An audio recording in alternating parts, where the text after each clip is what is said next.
नमस्कार दोस्तों, मैं रसेश रही आप सभी का स्वागत करता हूं पंचतंत्र की कहानी के इस प्लेटफॉर्म पर। दोस्तों, आज की कहानी का शीर्षक है अनमोल चिड़िया। तो चलिए आज की कहानी शुरू करते हैं। चारों ओर पहाड़ों से घिरा हुआ एक वन था। उस वन में पीपल का एक वृक्ष भी था। उस वृक्ष पर एक विचित्र चिड़िया रहती थी जो स्वर्णिम विष्ठा करती थी, अर्थात विष्ठा के रूप में वह स्वर्ण निष्कासित करती थी। उसकी विष्ठा धरती पर गिरते ही स्वर्ण में बदल जाया करती थी। एक बूढ़े शिकारी ने जब अपनी आंखों से इस आश्चर्य को देखा तो उसे अपनी आंखों पर विश्वास ही नहीं हुआ। वह सोचने लगा, यह कैसे संभव हो सकता है कि एक जंगली चिड़िया की विष्ठा धरती पर गिरते ही स्वर्ण में परिवर्तित हो जाती है। लेकिन उसके सामने तो प्रत्यक्ष और प्रमाण दोनों ही मौजूद थे, इसलिए उसे विश्वास करना ही पड़ा। शिकारी सोचने लगा, अगर यह चिड़िया मेरे जाल में फंस जाए तो मैं तो माला माल हो जाऊंगा। इस चिड़िया को खूब खिलाऊंगा ताकि यह ज़्यादा से ज़्यादा स्वर्णिम विष्ठा करे। यह विचार कर शिकारी ने पीपल के उस वृक्ष पर अपना जाल डाल दिया और चिड़िया के फंसने की प्रतीक्षा करने लगा। चिड़िया ने वृक्ष पर पड़े जाल को नहीं देखा और उसमें फंस गई। शिकारी चिड़िया को अपने अधिकार में लेकर खुशी खुशी घर की ओर चल दिया, परंतु अचानक ही उसके बढ़ते कदम रुक गए।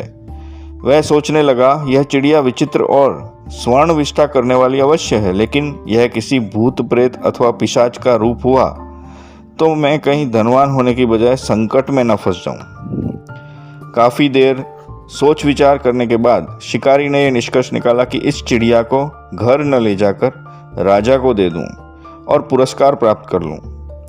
यह विचार आते ही वह राजमहल की ओर चल दिया। राजमहल में पहुंचकर राजा से बोला, महाराज, यह एक विचित्र चिड़िया है।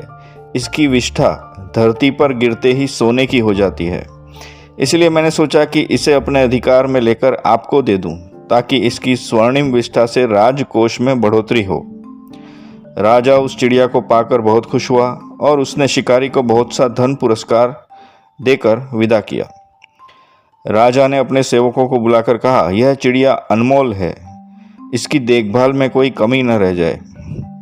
सेवकों ने राजा का आदेश मानकर उस चिड़िया को एक सुंदर से पिंजरे में कैद कर दिया और उसके खाने पीने का सामान भी उसमें रख दिया। इस विचित्र चिड़िया के विषय में जब मंत्री को पता चला तो उसने राजा के पास जाकर निवेदन किया, महाराज, वह शिकारी इस जंगली चिड़िया को अनमोल और सोने की विष्ठा करने वाली बताकर आपको मूर्ख बना गया। अगर यह सोने की विष्ठा करने वाली होती तो वह शिकारी स्वयं इसे पालकर धनवान न बन जाता। राजा को मंत्री की बातों में सच्चाई नजर आई और उसने अपने सेवकों को बुलाकर उस चिड़िया को बंधन मुक्त करने का आदेश दे दिया। बंधन मुक्त होते ही चिड़िया अपने निवास पर पहुंचकर कहने लगी, पहले तो शिकारी के जाल में फंसने वाली मूर्ख मैं ही थी और दूसरा मूर्ख वो शिकारी था जिसने हाथ में आया भाग्य राजा को सौंप दिया। पहले शिकारी के और फिर मंत्री के कहने में आने वाला राजा और बिना जांच किए मुझे बंधन मुक्त करने वाला मंत्री भी मूर्ख था।